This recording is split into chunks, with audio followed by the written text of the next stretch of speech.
Hi everyone. I know it's very close to lunch, so and I love the idea of getting everyone to stand up. So we stand up again and get the blood moving. So if everyone stands up, come on, I know you need to stretch a little bit, right? Now, you can sit down if you've heard of Seymourpowell before. A couple of people. Okay, the rest of you have got to stand up for the rest of my talk, okay? I'm joking, sit down. So we are a design and innovation agency based in London. We work across product design. We're born in product design. Actually, we've got a growing digital team now. We work in packaging and obviously transport design. And actually, we're responsible for some world's first, including the world's first hydrogen fuel cell motorcycle, which is at the top left there. But it's actually all, these days, all led from our foresight team. So everything we do is about people. So what's better for people, what's better for business, and effectively what's better for the world. And as a massive breadth of experience in our company, we think that's really valuable in this new world of IoT, where all these products, all these services are connected across an entire Internet of Things. But today I'm not going to talk to you about any of the production work we do. I'm going to do a bit of future gazing. I'm going to show you now an example of some future gazing we did for a company actually 13 years ago. So on your left is our animation that we created for Virgin Galactic 13 years ago, and on your right is the latest released footage of the spaceship itself. It's been happening over the last 6 months or so. And you can see that, apologies for the quality of the animation, but this was cutting edge back then, over a decade ago. You can see that some of the images are remarkably similar. So we worked with Virgin Galactic to understand to design the interior, but also to design the experience of going to space for the first time as a passenger. This is the best bit, you know, when it drops. So you'll see in a moment that Richard Branson gets quite emotional about this, and that's because he was told for many, many years, you can't go to space. You can fly around the world, you can have airplanes, but you can't go to space. So this is the moment where actually they reach space. So 13 years before then, we helped them predict this, we helped them build this vision, and we were working at the time with a guy called Philip Stark, who you may know, an incredible French accent, and he, when asked in the creative event with us, what do you think it should be like? He said, I want it to be like floating on a cloud. You know, more syllables than needed. And you may laugh, but actually, he was right. And this is, 13, 14 years ago, this is when we, as a company, started really thinking about experience design. Experience design, we've heard a lot about it today. And for decades, we've been working in transport to deliver experience design. I can't show you, unfortunately, some of the final interior stuff that we're working through with Virgin Galactic at the moment. But hopefully in the coming months and years, we'll be able to release these images of the interiors and show you just how close we got it. And actually, we're working with them to deliver the final design of the interior and of the experience. We didn't know it was going to do a big victory roll when he came in there, so we didn't get that quite right. But remarkably similar images, considering it was over a decade in between those two things. So today, we're going to do a bit of that. We're going to do a bit of that future gazing. We're going to talk about autonomous vehicles. And we know that, platooning autonomous vehicles were first tested in the 60s, actually, in America, believe it or not, 1962, for reasons of efficiency. But actually, I find it, and we find it as a company, much more interesting when you start thinking outside of the vehicle. Because we don't work for an OEM, we don't work for a car company, we can think outside of the vehicle, how this vehicle will affect the world, and actually the infrastructure itself around it. For instance, 5 lanes of traffic going into the city in the morning and 1 coming out, and it swaps around in the evening. That's a very simple way of explaining how the cars or the technology itself will affect the environment around it. In fact, we see these systems much more like an organism, like a murmuration of birds.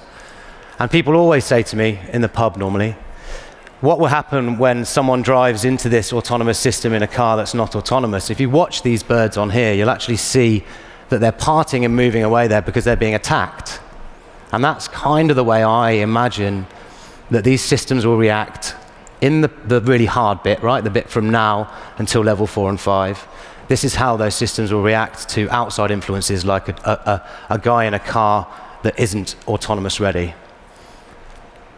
Inside the vehicles, people will basically look like this. My boss is convinced that I'm going to be working on the way to work. I'm sorry, I'm going to be asleep on the way to work, you know. I think that, you know, the landscape of the car industry is going through a massive change. And it's moving from this selling to drivers to selling to passengers and delivering those interior passenger experiences. But what about this guy, right? What about the Steve McQueens amongst us? If anybody got in a German taxi on the way here, they'll understand how much Germans love driving. I believe that in an autonomous system like this, where the cars know where each other are, they also know where the side of the road is, they know exactly what's coming around the next corner. I believe in this system, it's going to open a massive opportunity for fun and the joy of driving. My question to you is, how would you drive if you knew it was physically impossible to crash? I know exactly how I'll drive. I'll drive like I'm dogfighting to work with my buddies in my little cars, you know? So I think there's going to be opportunities that we haven't even started thinking about yet. The kind of vehicles that we'll be looking at then, this is just a quick sketch, but I'm using it to show you some of the new ways that we as a company are bringing these designs to life, because autonomy and these different interior-based vehicles are actually going to need to be designed completely from the inside out and realistically from the inside out. This is a piece of software called RealityWorks that we've developed at Seymourpowell in-house. You can draw in physical space, in full scale, in 3D. There's various tools in there, like a circle tool, because a circle's quite hard to actually get right with your arm like this. You can load in that sketch that I just showed you and put it on the wall, where, you know, years and years ago it used to take guys quite a long time actually to just do a tape drawing. Then you can put in some engineering data, some of it speeded up just to do it quickly to get under my 12 minutes. But here's building some lines in there, putting in some of the key strokes. So you've got effectively a 3D full-scale sketch of a car in front of you within 5 minutes.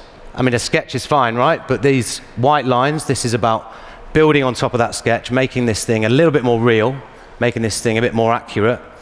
So you kind of go around the vehicle and you replace these sketch lines with something not as accurate as a traditional CAD package would give you, but accurate enough for you to understand it as a wireframe like this.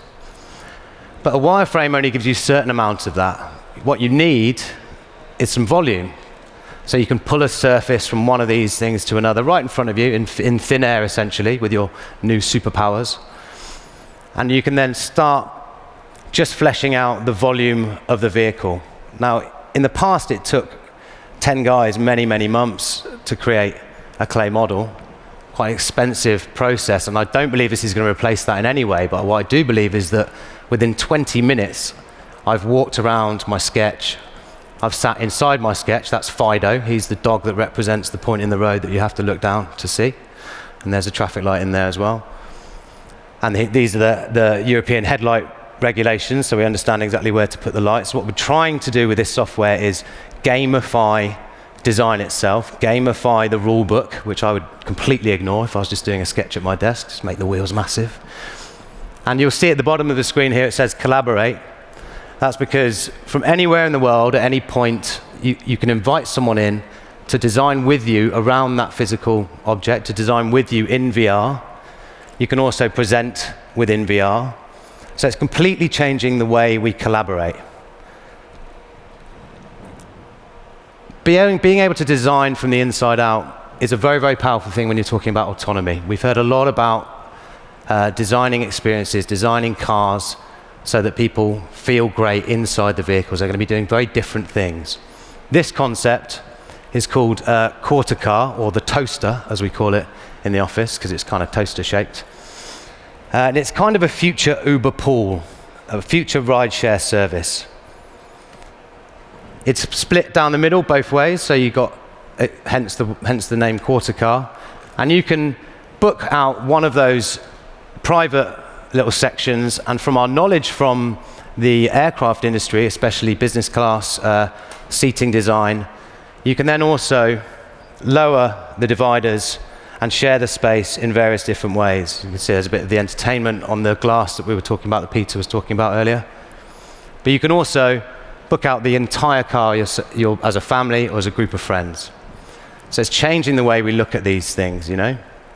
And you may think this is a terribly unaerodynamic vehicle, and it is. But we designed it to catch the air. And the reason for that is if you're going to flood a city with thousands and thousands of vehicles, why not use that opportunity to capture some of that air, filter some of the particulates out. In a service model like this, where you're taking cars around, you can pull these filters out, empty them, and then replace them and send them back out. So it's 1 million cars doing 1 billion miles that have created the problem. So let's put some cars back in that are going to slowly try and help clean the problem up. Cities. We all heard the stats. 70% of the world's population will live in a city by 2050. We're actually seeing some different trends coming out where people are moving away from the cities in certain areas in the world because technology is setting them free and allowing them to be nomadic workers and work tourists. So over the next 10 years, the majority of the US workforce will be freelance. So over 50% of the US workforce will be freelance. And people are choosing a more nomadic lifestyle. This guy, Daniel Norris, lives in his 1973 camper van, but he's a multi-million pound a year Detroit Tigers baseball player. On the off season, he travels around in this guy. What kind of vehicles can we design for people like this? A future generation that doesn't necessarily want to live in one place or can't afford to bed down in a city. This is an autonomous kind of space that we've designed, a kind of home. It glides around. It's suspended space. It's got everything you need in there, from a convertible table, entertainment systems. But as beautiful as it is, the interesting thing for me is you'd work in LA one day, and then you'd need to work in San Francisco the next day. You go to bed at night. Your vehicle takes you to San Francisco. Your vehicle sets up for you, and you wake up in the morning ready to go to work, and the vehicle's done all the hard work for you. This will fundamentally change the way you actually perceive time. Then if you take it a step further and think, if the system knows where we are, the system knows how many people are gathering, what we need, perhaps some of the infrastructure itself can be autonomized. This is like a little, farm shop that collects rainwater and grows plants, and it will deliver it to spaces like this where this system, this almost physical manifestation of a social network, or enabled by autonomy, these people will gather here, the infrastructure itself will turn up as well, and then that will not have any effect on the land underneath it, and it might help us affect all this urban sprawl that we're seeing over the world. So I'm not saying that all of us in this room are going to be living in autonomous camper vans and dogfighting to work, but what I am saying is that this disruptive technology that we're all working on is going to fundamentally change the way we work, the way we socialize, the way we perceive time, the way we use and value our work and living space, but essentially it's going to change the way we live our lives. And it's everybody in this room that gets to play a little part in that, and I'm very excited about where we might go with it. Thank you very much.